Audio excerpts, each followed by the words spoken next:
Good afternoon, everyone. I know I've been talking lately about dreams,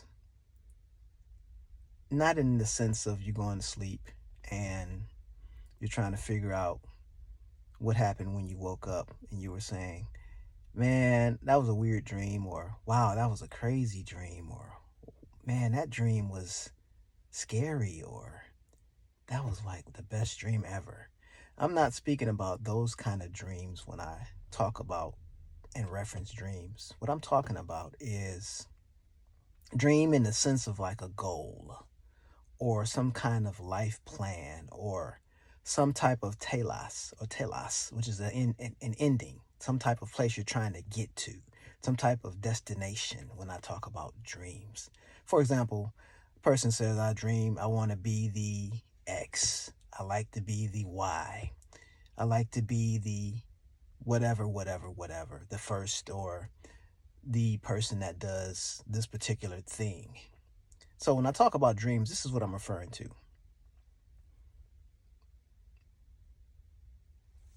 Are the things that you're dreaming about, in this sense, the goals, the end game that you have for your life, are these authentically yours? Or are these dreams things that came from others in your life? Maybe your parents, maybe your surroundings, maybe the larger society. Maybe you think that I need to do these particular things to follow this particular script for your life because this is the way it's supposed to be.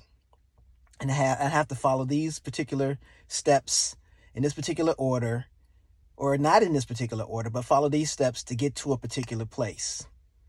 Ask yourself, is this really authentically you? Or are you following somebody else's dream for your life?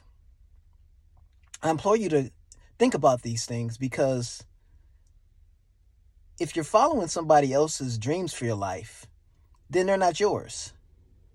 And there's a lot of pushback internally. There's going to be a lot of frustration because you can't make other folk happy. You can't live your life to make other folk happy. I mean, you just can't. Because the longer and the more you try to conform your life to others' expectations, in other words, their dreams, then you're missing out on the opportunity to know what your own dreams are and to find out what's authentically yours. So one thing that I would ask us to do, those that are in this space, is to think about these two words, recovery and discovery. Once a person realizes that the dreams that I'm dreaming, the life I'm trying to live doesn't belong to me. This is somebody else's life. They dream for my life. This ain't what I want to do. I wanted to do this. When that person gets to that point of realization, that existential crisis point where they realize that this life is not the life I want to have for myself. This is that's somebody else's goal. When they get to that point, then there's another step that needs to be taken. This step is the step of what I call recovery and discovery. First, I would say recover what it is that you lost. The dreams that you had as a child.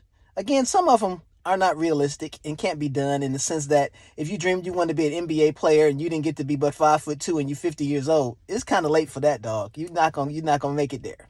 But some of the other dreams that a person may have had may still be relevant for your life today.